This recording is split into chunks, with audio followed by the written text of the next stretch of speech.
Selamat datang di pembelajaran tentang teori permintaan.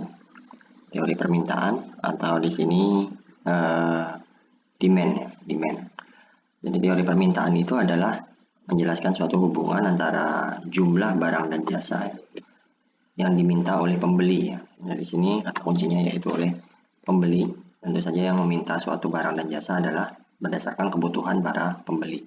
Jadi teori permintaan menjelaskan hubungan antara jumlah barang dan jasa yang diminta oleh pembeli pada berbagai tingkat harga. Jadi di sini ada kata kunci yaitu jumlah barang dan jasa yang diminta, yang kita simpulkan dengan jumlah barang dan jasa yang diminta nanti adalah QD ya, quantity of demand.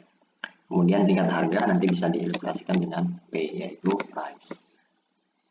Oke, jadi teori permintaan nanti di sini akan membahas tentang atau merangkum keseluruhan respon daripada pembeli pada berbagai tingkat harga.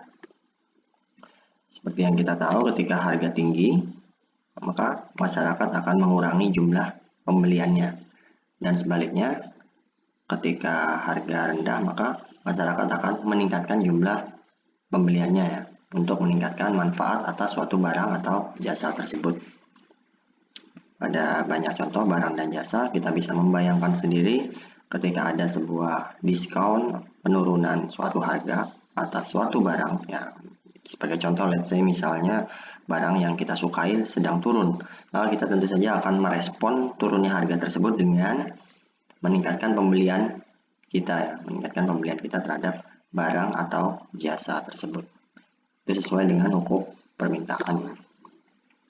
Hukum permintaan. Jadi hukum permintaan itu seperti yang kita baca di beberapa literasi, yaitu ketika harga turun maka kuantitas permintaan akan naik.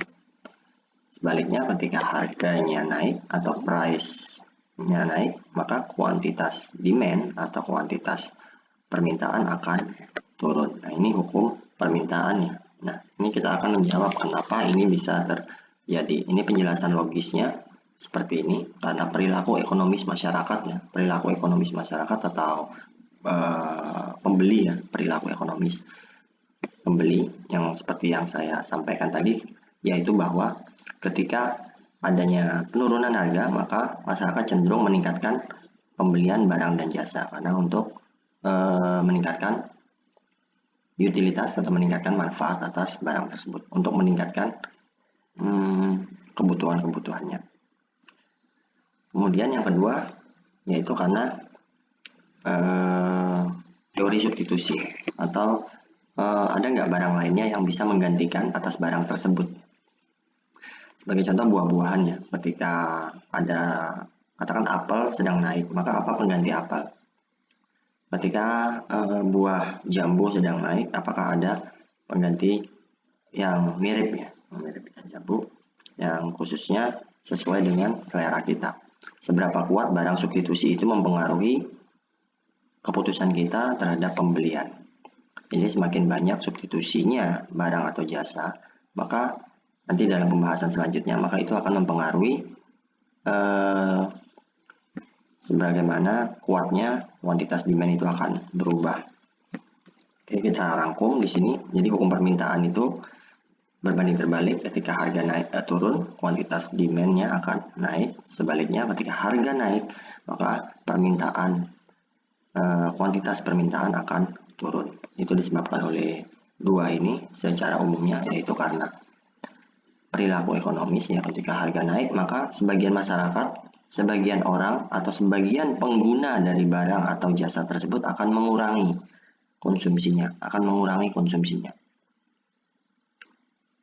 Yang kedua yaitu tentang substitusi.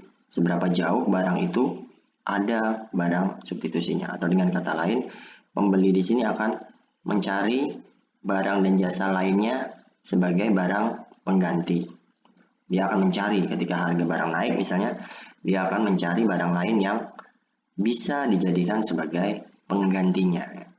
Semakin banyak penggantinya, maka perubahan harga ini akan cenderung untuk dapat mempengaruhi kuantitas itu semakin kuat.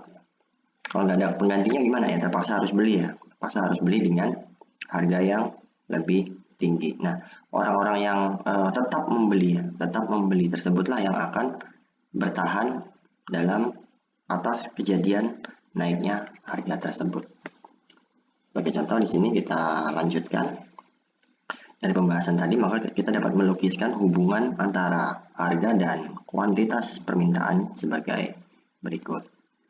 Ketika price-nya tinggi, sebagai contoh price 1 atau P1 di sini, maka itu akan diilustrasikan dengan kuantitas permintaannya adalah QD 1. Ketika turun misalnya harganya menjadi price 2 di sini, maka kuantitas demand-nya akan naik ya. Naik. Bergeser ke kanan sebesar QD 2.